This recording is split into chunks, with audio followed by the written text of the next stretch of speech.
What's going on, family? It's the Lucky Libra in the building. Thank you for tuning into another episode, all right? I hope everybody had a great conclusion to the weekend and is in a positive vibration to start the new week, all right, guys? So we're getting deeper into the meats and potatoes of the month of September. We're getting deeper into the meats and potatoes of Virgo season, all right? So we don't have that much activity going on, but just like every other week, the things that we do have going on are pretty significant. So let's get right into it. So, I'm gonna keep on incorporating lucky days into each weekly breakdown. A lucky day would be most likely when you have the luminary, aspecting you in a very good way. So when you have, the sun moon aspecting you in a naturally good way, you can fall into opportunities, or things that it may seem like opportunities, but you really was just in a space to attract something. All right. Now, let's go over some notes before we get right into it. Like I said, not that much going on this week, but obviously we want to be energetically on point.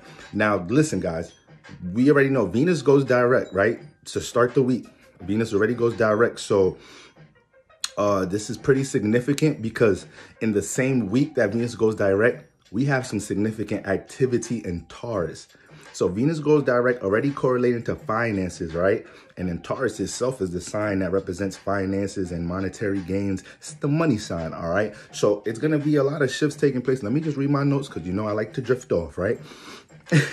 Venus goes direct the same week with significant activity in Taurus, the money sign. Finances and money management is a huge theme this week, family. All right. Don't be discouraged if you don't see the progress you seek with financial matters or business this week. Things are flowing back into place, but retrogrades still have us in a state of revision. Okay, breakthroughs are still coming through in the form of revision and reflection. All right, and opportunities coming back in the past. Okay, with all the retrogrades we got in the air, understand. Okay, you cannot underestimate or downplay something that's being, reintroduced to you. By the end of the week, there will be 6 planets retrograde. All right. We are not rushing anything right now. Find your process. And when I say find your process, what season are we in? We're in Virgo season. So routining, scheduling, organizing, that ain't everybody's thing. All right. Even if it's supposed to be your thing, aka Earth placements, strong Saturn placements, Mercury in the 6th, Mercury in Virgo. When it comes into placements that you would deem as energies where one would be inclined to deal with structuring, stabilizing, practicality, you still may have activity in your chart with an opposition or square that still makes that a challenge. All right. We know we all have different forms of karma and lessons that we brought here. So one thing that I know I've learned for sure from astrology, and I don't even want to say learned, I feel like what astrology has truly confirmed for me is that, it doesn't really matter what challenge you have in your life, guys. It doesn't really what type of challenge you're going through.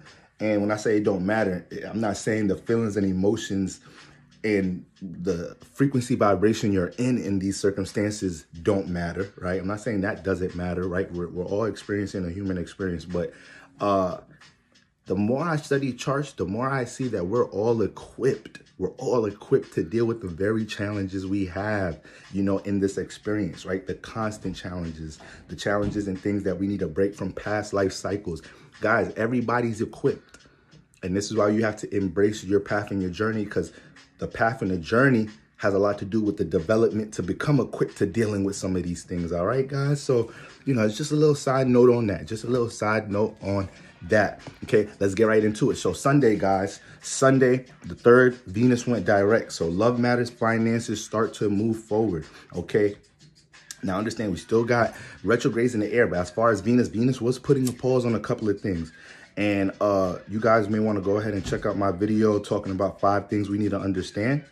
Or I don't know if I named it 5 things we don't understand, but things we must understand as Venus goes direct. Okay. And that has a lot to do with how we apply ourselves to help us deal with security and stability and finances, right? I tell you guys, when we correlate Venus to finances, it has a lot to do with how we utilize our self-worth and our value, to be able to be supported. We have to be able to put something in the air, some sense of self-worth in the air to be supported in the first place, right? So, that's really how Venus works. And since Venus was transiting Leo, it had a lot to do with us, valuing and envisioning things, dealing with our creative potential, artistic potential, things that we believe we're able to birth and create in general. So now that Venus is direct, this is the application process. This is not just the application process dealing with, applying yourself with creative matters and whatnot, but also the application process when it comes into the newfound wisdom. What newfound wisdom we all have when it comes into relationship matters, family. All right, so we may have learned a couple of things during Venus going direct, but now we may get some more, some tests, or what I would even like to say, opportunities to show God, show universe, look, I done learned. All right, I learned how to place boundaries. I learned how to be more communicative. Whatever your lesson was to learn with Venus being retrograde, and how you may have had to readjust yourself when it comes to love matters, how you receive and how you project it out. Let's make sure we have a sense of application, right? As Venus transits the rest of Leo. Venus is pushed back all the way to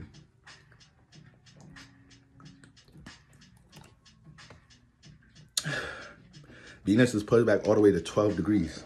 Very early degree. All right, my nose get real sweaty sometimes, y'all. But I don't know what that's about. What rules the first house? I got the moon in the first house, so sometimes my emotions, that should just everything just run to my head. That first house, the head area. You got the moon in there. Whatever emotion I'm in, that motherfucker on my face. And I'm in a very positive, giddy, excited mood because I just understand what times we're in, all right? And I like any space that puts us in a more stable space, helps us to slow things down. Y'all know I got a lot of Capricorn energy, so I get excited over boring shit. Oh, we in a time we got to structure and stabilize? We in a time we got to slow down? Oh, this is my shit. Let's throw a party. That's my shit right there, all right? But y'all know that's always my energy when I get on this camera and interact with y'all in general. All right, guys, so yes, let's have that sense of application. Let's have that sense of application, family, moving on with the rest of this Venus and Leo transit. Okay.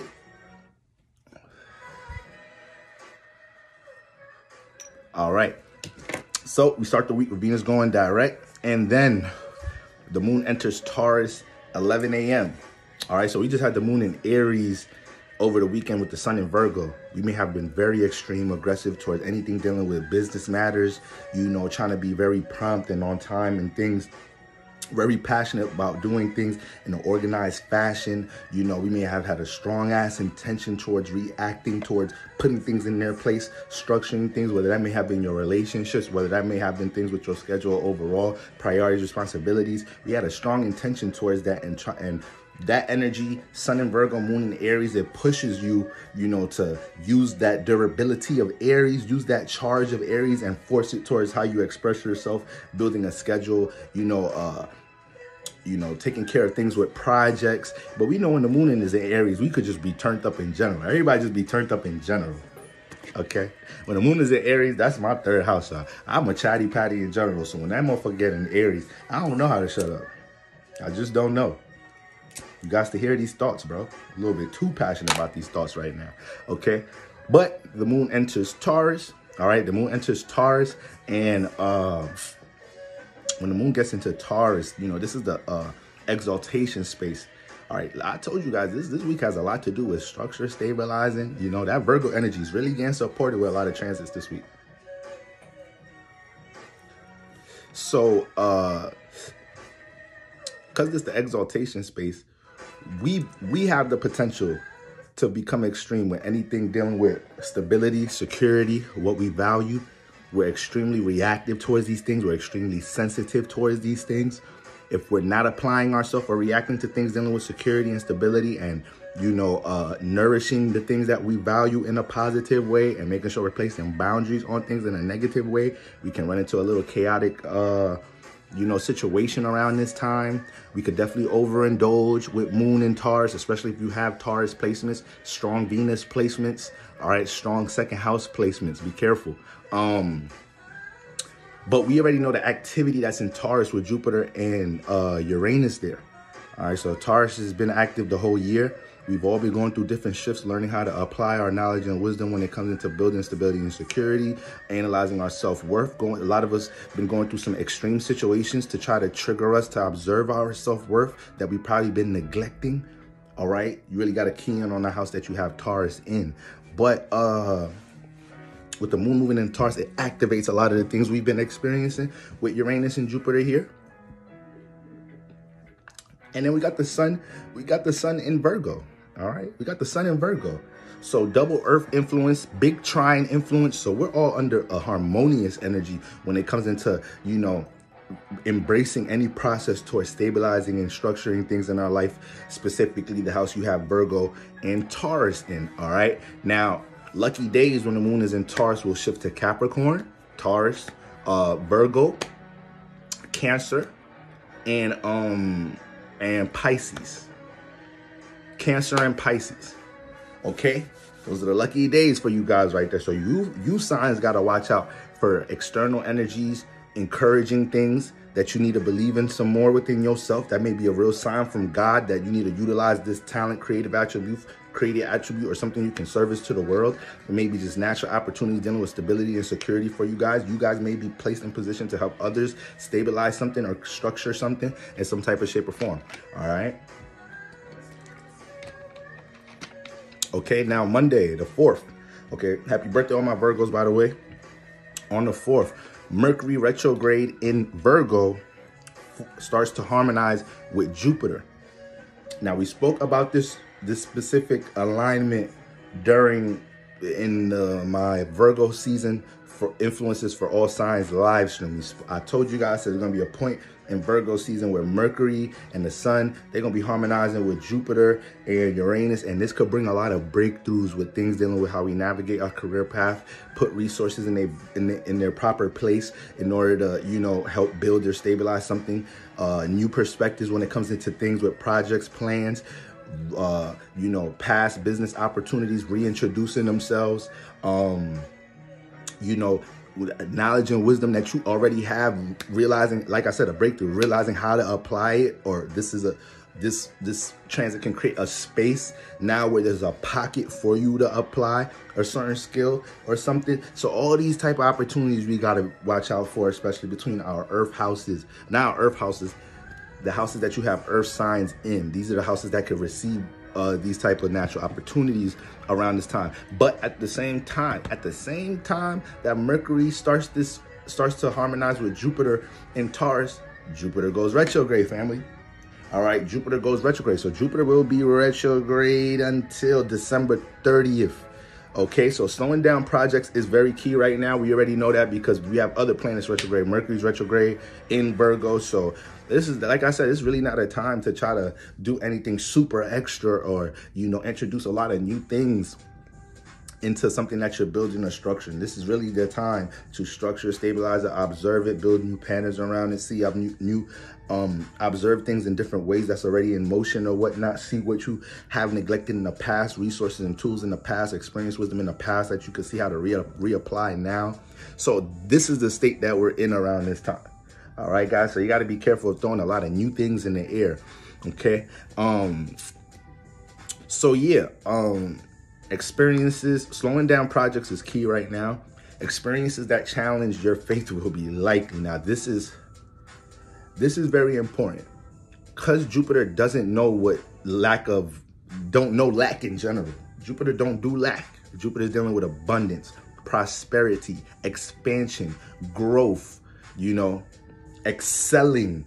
So when we talk about Jupiter going retrograde, the house that you have Taurus in, like I said, a lot of us this year have been going through experiences in our Taurus house that's showing us how to apply our knowledge and wisdom to help us build something. We're going through a lot of experiences that may be extreme to trigger our self-worth and see how we may be even, you know, connecting to other things that are not good for our self-esteem. Like all of these things, Jupiter's helping us expand and see more of the philosophical, spiritual outlook on things that's stemming in our life from a value point of view, right? From a self-esteem point of view, especially from a stability point of view. And Jupiter's not technical, right? So it's not going to be breaking things down or creating influences for you to, you know, Jupiter's Jupiter does everything from a philosophical point of view. So it's not saying Jupiter transiting Taurus right now is going to help you come up with this breakthrough business idea or plan or whatever, but it's more so helping you understand of the frequency vibration that you're in spiritually to even build something. Why you may not even be able to build anything properly or efficiently based off the things you're connected to and the things that you value in general. So Jupiter is working like that in Taurus. So a lot of people right now this year felt like, yo, before I even dive into this new journey or this new path, I got to get myself spiritually right. I got to get my vibration right, because I don't even want to be in a negative vibration where I'm trying to build something or I'm in the process to do this, that, and the third. So Jupiter is something different in earth signs. I'm telling y'all, you throw a spiritual influence and a sign dealing with reality, we have we start developing a lot of relationships. We start developing a lot of revelations, all right, and downloads on how reality is connected to the astral realm, and these are the things that help you learn how to shift things in reality. These are the things that help you learn how to get a grasp on reality, and how to be the master of reality. Understand you are the sole controller. When you start to understand as above, so below, as above, you can't play victim for anything in life, because your vibration is only manifesting the circumstances that you're in. And if you're intentional about a vibration you want to sustain and maintain, that the universe has no motherfucking option but to reflect your vibration. Your external will reflect that, right? So a lot of us are really seeing, having these breakthroughs in general in life when it comes to Jupiter being in Taurus, really seeing that connection between spirituality, our frequency vibration, and how it affects our reality in general.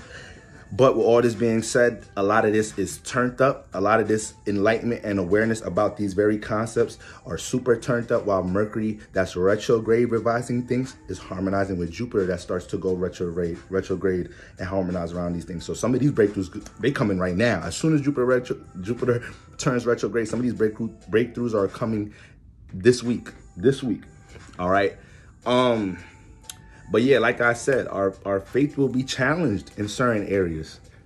The things that we may want to experience, create, the things we want to create and demonstrate into the world, Jupiter will challenge us and probably throw situations at us where it's at to see if our faith and our optimistic outlook will help us overcome certain obstacles, guys.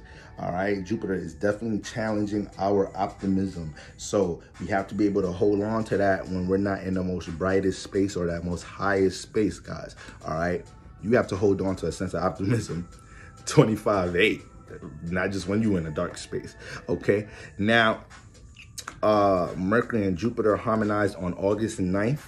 Okay, so you guys may want to reflect back on certain realizations around that time, because you're going to jump right back into that space and open up some of them portals again when it comes to certain realizations you made around that time. All right, and then for the last time, this alignment is going to form again in September 25th. So this whole space we've been in, like I said, Jupiter and Taurus this year hasn't been playing no games when it comes to how we've been pushed to have more of a expanding outlook on how we shift our reality by what we're connected to and what we value, period.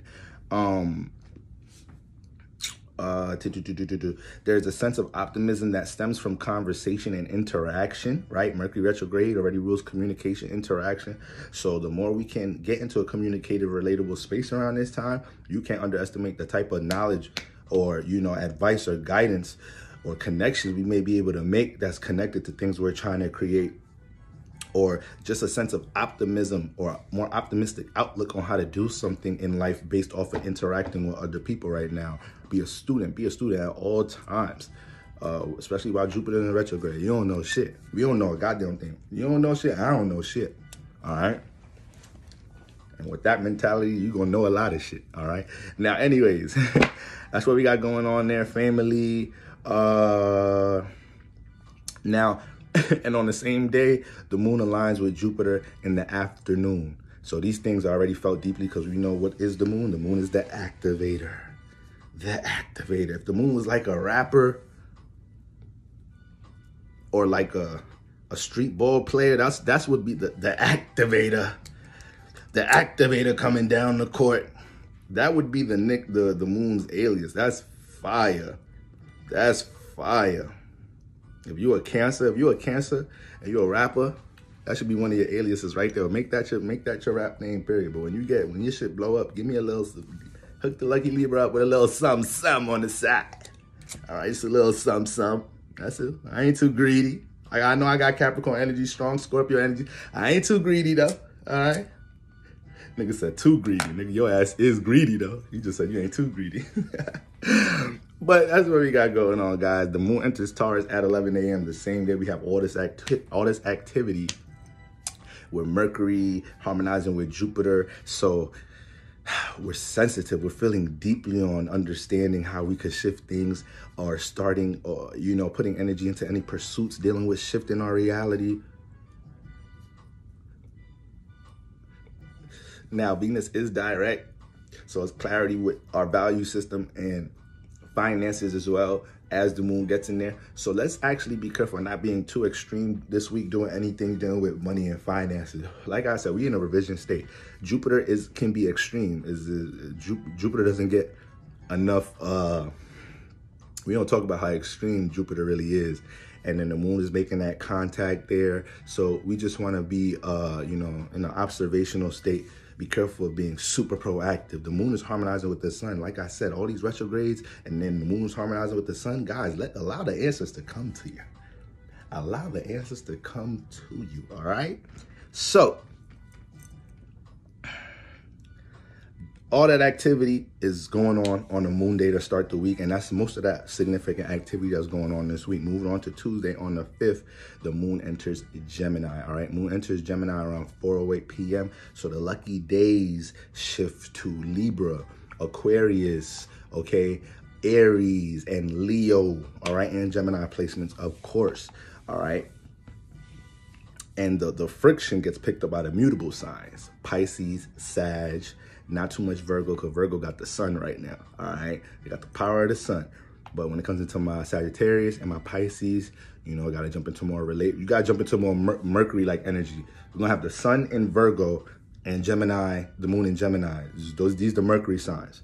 So a lot of structuring, planning, thinking ahead, revision, being able to take the critique, being able to listen. See, that's the thing. We talk about communication with Mercury, but for some reason, I don't know. I feel like when we say Mercury deal with communication, y'all just think about pushing the communication out. It's the lucky Libra. We're going to deal with some balance here. A lot of us got to learn how to listen this week. You ever be talking to somebody and you're giving them the exact solution that they may need for something in your life, but they talking too goddamn much to realize you doing that? And you like, damn, nobody's gonna be able to help this motherfucker. Solutions be in your face. You in push out mode too much. You don't know how to receive a goddamn thing. How you gonna be asking God for answers? God can't even find a pocket to, God been trying to put the answers right here. Shut up. Stop talking. Receive. All right? Let's be in receive mode, guys. Taurus a moon sign. Taurus a feminine sign. We starting the week with the moon, exaltation in Taurus. Taurus placements know how to receive from Earth. They know how to receive resources. All right, be in a receive mode with your intention. All right. So, lucky days shift to those signs when the moon enters Gemini. Strong Mercury vibes, but that is a square. Try not to let Mercury drive you too crazy. Let the answers come to you. Try not to force answers and solutions with things, even though communication can be a little staticky. Mars is in Libra. It's not the easiest to cooperate around that time. Mercury's retrograde. Communication is a little staticky around that time. So this is why you don't want to really be extreme with nothing. You don't even know what you're really saying right now. And you got to give grace to how other people are expressing themselves. So take your time with any type of significant, interaction. Really think about what you're saying, guys. So we got that going on the 5th, Tuesday. 6th, we ain't really got nothing going on. The 7th, we ain't really got nothing going on. The moon continues to transit Gemini until the 8th on Friday. The moon enters Cancer around noon. No, excuse me, around early 12, 8, a little bit after 12 a.m. All right, a couple of minutes after 12 a.m. and we start the week with the moon in Cancer, the sun in Virgo. Lucky days shift to Cancer, Pisces, Scorpio, what's the sextile? Taurus, and Virgo. All right. So, You know, once we get into the weekend, you know, that we gonna feel a little more homey this weekend. You know, we already got all these retrogrades. We're already processing a lot. And then Virgo ain't the most extroverted sign in the first place. All right, Virgo ain't the most social sign in the first place. They can be communicative. Those two different things: being able to communicate well, and being extra sociable and shit. Those two different things. All right, somebody can articulate themselves very well, but not really be so out and about and extroverted, this, that, and the third, and expressive. So, you know, this weekend could really be a weekend where it's going to feel way more comfortable to be in your own state, in your own, you know, comfort zone, get things more situated in the home, get the responsibilities and priorities and the work, family, home life balance together. All right, guys, it's crazy how it's not that much activity, but the lucky Libra with his talkative self, I'm trying not to curse as much, y'all, with his talkative self, managed to make this video half an hour. How did I do that? How did I end up doing that? Okay. But y'all already know what's going on. It's the lucky Libra. If you made it up to this point in the video, go ahead and drop 111 in the comments. All right, go ahead and drop a 111 in the comments. All right, and shout out to everybody. Let's have a fruitful, prosperous week.